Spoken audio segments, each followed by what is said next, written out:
好啦，嚟到獅子咆哮，頭先大家咧都試過咧，通過鋼琴咧嚟模仿小貓嘅聲音啦。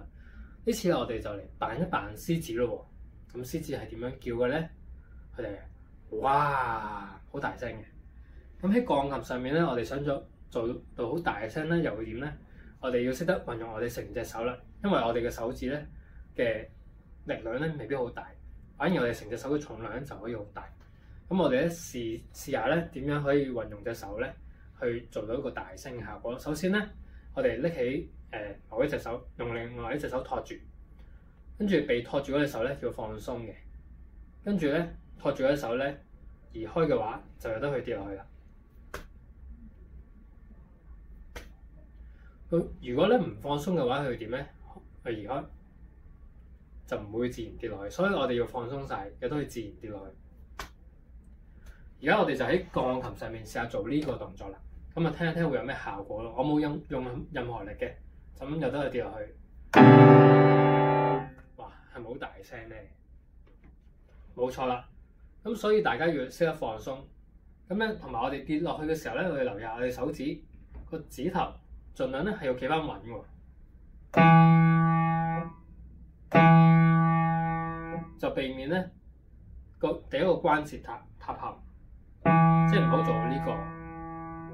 咁第二樣嘢，我哋要留意下，我哋嘅手腕咧跌落去嘅時候咧，一樣唔好塌陷，一樣保持平嘅，就避免呢個動作。因為咁樣彈嘅話咧，我哋會用錯力啦，會傷個手腕啦，同埋會好容易覺得攰嘅，係啦。咁所以咧，我哋技巧上面咧，我哋就要識得運用手嘅重量啦。咁呢首獅子咆哮咧，就總共有4個小節啦。我哋首先咧試右手，咁咧我哋個位置咧喺呢度，右手呢度，呢3個音啦。咁記得我哋要運用一個強嘅力度啦，模仿翻獅子呢個咁犀利嘅動物嘅聲音。咁我哋彈奏嘅時候、練習嘅時候咧，亦都可以另外一隻手打拍子，口裏面咧可以唱歌詞或者數拍子都可以嘅。準備起，1、2、3、4，1、2、3、4，1、2、3、4。大家練多幾次，跟住咧，我哋就可以加入左手啦。左手我哋可以低音啲進行啦。咁你會留意到咧，左手有4個小節，第2個小節咧，你見到冇音符嘅嗰度咧，我哋唔需要彈節，係啦。咁我哋試左手啦，一樣要放鬆跌落去。準備1、2、3，起，1、2、3、4，1、2、3、4，1、2、3、4，1、2、3、4，就係咁啦。當我哋加埋2隻手嘅時候咧，你會發覺我哋左手先加入，跟住第2個小節咧，我哋就係用右手。咁去到第3、第4個小節，我哋就雙手。咁大家可以留意一下，當單手嘅聲音係點，而雙手嘅聲音又係點喎？尤其是喺力度上嘅感覺。咁而家大家一齊聽啦，1、2、3，起。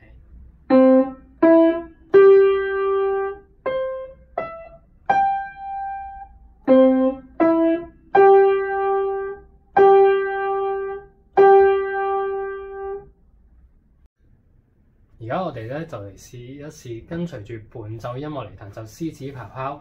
咁咧，大家留意下伴奏音樂裏邊咧，其實咧裏邊有一啲可能小軍鼓嘅聲音啦，聽起嚟咧就好似一個獅子王咧去步出有一種好威嚴、好威風嘅感覺。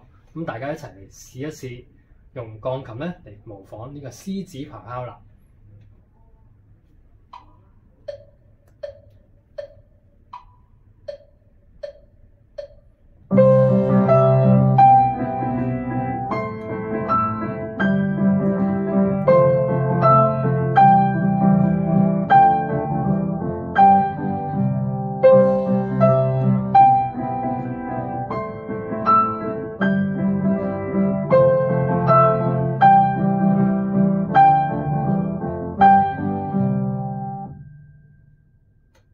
同樣地咧，我哋亦都可以跟隨住呢個音樂咧嚟做一個即興彈奏嘅。咁一樣啦，我哋喺呢個位置，或者喺其他唔同嘅位置嘅135去進行彈奏嘅。咁一樣係要跟隨住節拍啦，同埋聆聽呢個音樂俾你嘅感覺。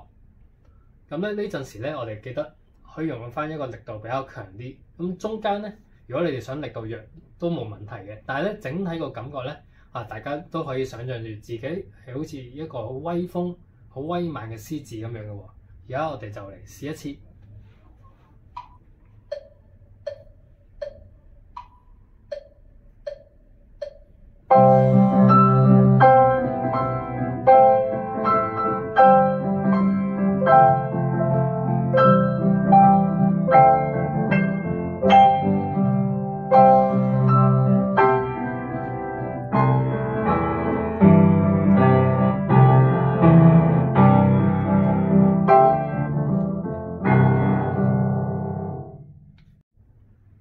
咁頭先即興入邊咧，我為咗咧要模仿獅子咧比較大聲嘅一個效果咧，我就唔係淨係用咗單音樂，我係用咗可能一啲雙音嘅技巧，例如可以一齊彈1同埋3、3同埋5，甚至乎咧，如果你可以嘅話，亦都可以更加多嘅音，兩隻手一齊。